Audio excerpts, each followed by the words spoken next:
Assalamualaikum warahmatullahi wabarakatuh. Selamat malam permisa. Beberapa menit ke depan Anda akan bersama saya, Anggi, dalam acara Breaking News, membahas berita aktual, tajam, dan terpercaya. Berita terkini. Maraknya kekerasan remaja di Indonesia mengindikasikan adanya krisis dalam karakter pendidikan. Pendidikan karakter yang seharusnya membentuk sikap dan perilaku positif masih kurang diterapkan secara efektif. Remaja sebagai generasi penerus membutuhkan nilai-nilai etika dan empati untuk menghindari perilaku negatif seperti kekerasan, perundungan, dan kenakalan. Pendidikan karakter harus dimulai sejak dini melalui peran orang tua, sekolah, dan masyarakat dengan mengintegrasikan nilai-nilai moral dalam kurikulum dan menciptakan lingkungan yang mendukung. Kita dapat membentuk remaja yang bertanggung jawab dan berintegritas. Berikut adalah kekerasan pada remaja dan anak-anak.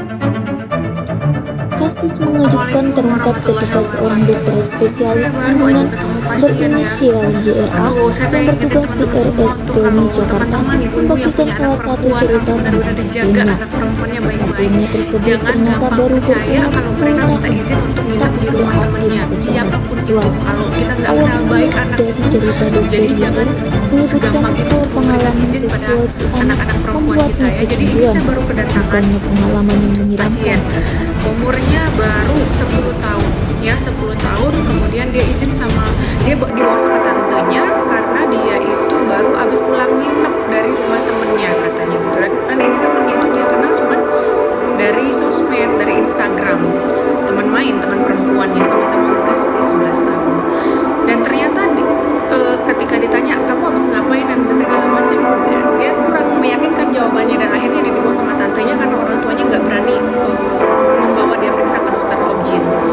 Dan di situ dia cerita bahwa saya pengen cek nih dok, ini ponakan saya udah macam-macam nggak, karena dia ini nginep di rumah temennya, katanya kita lagi lengah, kita lagi banyak kegiatan di rumah, orang tuanya lagi keluar kota dan dimintain izin, dan dia menyelinap pergi, katanya sih nginep di rumah temennya gitu. Dan ternyata usut akhirnya saya periksa, saya tanya-tanya adiknya, ternyata mereka dia itu nginep di rumah temennya itu berempat, jadi 2 cewek 2 cowok, udah janjian ada di situ.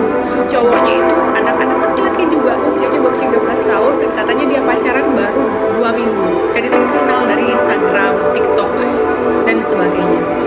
Jadi mereka nginep di rumah itu karena temannya si ini, dia nginep di rumah teman ceweknya itu pun juga orang tuanya lagi nggak di rumah karena orang tuanya semua lagi ada di rumah sakit. Jadi rumahnya itu lagi free gitu. Jadi 2 teman-teman laki-laki bocil itu juga pada ikutan nginep di rumah si temannya si cewek ini gitu. Ya Allah ya Robbi. Dan di situ saya tanya, kemudian saya periksa, sebelum saya periksa saya tanya memang kan gimana kejadiannya di sana, kamu udah ngapain aja, dan tentunya dengan pendekatan psikologi kepada anak-anak, akhirnya sebelumnya dia nggak mau ngaku sama tantenya, sama om, sama bapak ibunya kalau dia udah ngapain. Dan ternyata di situ ternyata ketika sama saya dia ngaku, iya saya sudah, maaf ya, ciuman, sudah dipegang bagian atas dan juga di bagian bawah. Saya tanya apakah itu cuman pegang aja atau memang sudah sampai terjadi macam-macam. Dan ternyata sudah terjadi hubungan badan antara si anak ini, si pasien ini sama laki-laki itu yang baru dia kenal, baru 2 minggu, dan itu dia kenal cuman dari Instagram, DM, dan juga dari TikTok dan sebagainya. Ya Allah ya Tuhanku, ini 10 tahun. Kemudian saya lakukan pemeriksaan, tentu saja apakah sudah memang terjadi hubungan tersebut, apakah ada intercourse ya, ada masuk, dan memang ternyata, dan sayangnya saya mendapatkan memang selaput darah atau himennya emang sudah robek, dan ada robek di Tuhan ya Allah ya Rabbi, 10 tahun loh. Saya nggak nyangka gitu, ya Allah ya Rabbi. Pentingnya dunia Jadi buat pendidikan untuk mengajarkan di luar sana yang punya seksual anak-anak, yang sesuai untuk orang-orang meningkatkan perempuan ya, pemahaman tolong anak dijaga tentang baik-baik. batasan dan Padahal hubungan ini yang anak sehat. dia sekolah di Nilai-nilai moral dalam kurikulum SM untuk membangun empati terus Dan tadi Tony bilangnya menjawab, masih dukungan SD keluarga ya, SD harus tapi SD menjadi tempat pakai yang hijab. aman bagi anak untuk berdiskusi Saya tentang kehabisan masalah yang dihadapi. kehabisan kata-kata Peran gitu. orang tua Ya Allah, perlu ya Rabbi. aktif Dan dalam terakhir lagi saya mengawasi tanya dan saya konten ingetin ya, media jadi yang jangan cerita sama bersifat siapa-siapa, jangan kasih tahu siapapun kalau kamu sudah melakukan ini. Kita harapkan nanti bisa sembuh kembali selaput darah yang sudah rusak itu, dan jangan pernah ceritakan aib itu sama siapapun. Dan ketika saya ingetin gimana kamu tahu kan rasanya, dan you know what, dia bilang,